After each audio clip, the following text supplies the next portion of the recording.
जय श्री हरि मित्रों।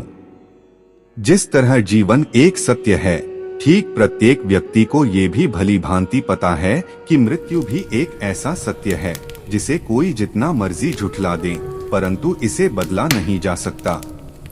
कहने का अर्थ है कि जिसने इस पृथ्वी पर जन्म लिया है, उसे एक न एक दिन अपने प्राणों की आहुति देनी पड़ती है। इस बारे में हम में से बहुत से लोगों ने कई बार अपने बड़े बुजुर्गों से कहते सुना होगा कि मृत्यु के बाद मनुष्य शरीर की आत्मा 13 दिनों तक अपने घर में रहती है। मगर ऐसा क्यों, इस बारे में क्या किसी ने सोचा है?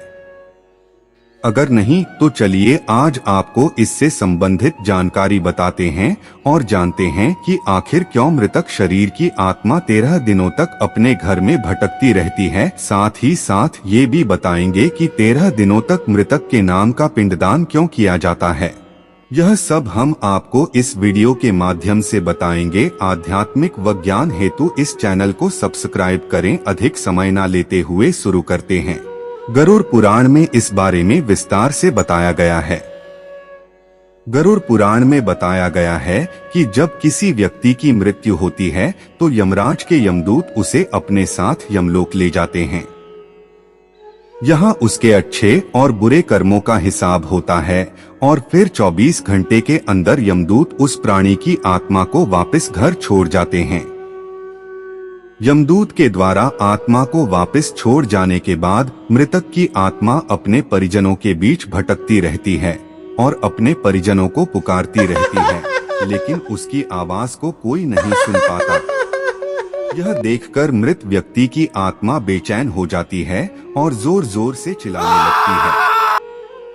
इसके बाद आत्मा अपने शरीर के अंदर प्रवेश करने की कोशिश करती है, लेकिन यमदूत के पास बंदिश होने के कारण वह मृत शरीर में प्रवेश नहीं कर पाती।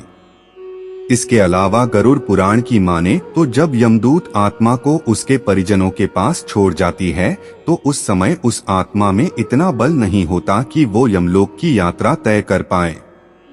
गरुड़ पुराण के अनुसार किसी भी मनुष्य के मृत्यु के बाद जो 10 दिनों तक किया जाता है, उससे मृतक आत्मा के विभिन्न अंगों की रचना होती है और जो 11वें और 12वें दिन पिंडदान किया जाता है, उससे मृतक आत्मा रूपी शरीर का मांस और त्वचा का निर्माण होता है और जब 13वें दिन 13वीं की जाती है तो उस दिन मृतक के नाम का पिंडदान किया जाता है। उसी से ही वो यमलोक तक की यात्रा तय करते हैं। अर्थात मृत्यु के बाद मृतक के नाम का जो पिंडदान किया जाता है।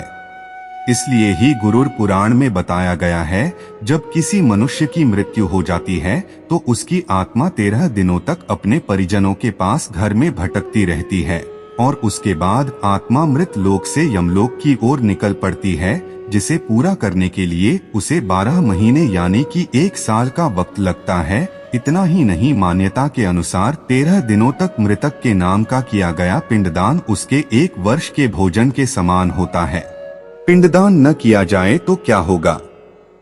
इसके अलावा बता दें, अक्सर लोगों के मन में ये सवाल भी जरूर आता है कि अगर किसी मृत व्यक्ति के नाम का पिंडदान नहीं किया गया तो क्या होता है। इसका भी वर्णन गरुड़ पुराण में किया गया है।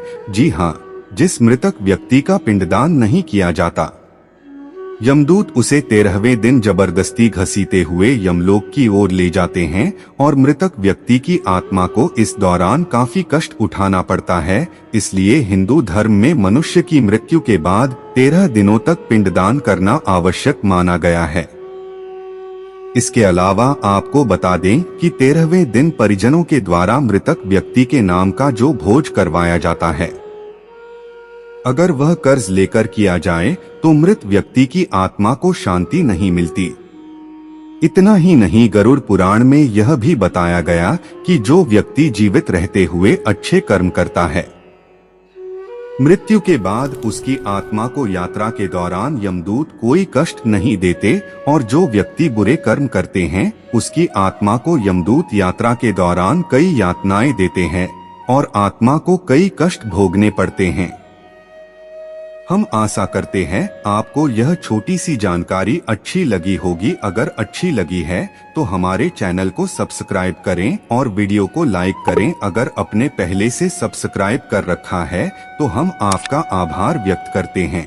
हमारा उद्देश्य आपके ज्ञान में वृद्धि करना व धर्म के प्रति आपकी जिज्ञासा को बढ़ाना है। अगली नई प्रस्तुति में हम आपको एक नई जानकारी देने का प्रयास करेंगे।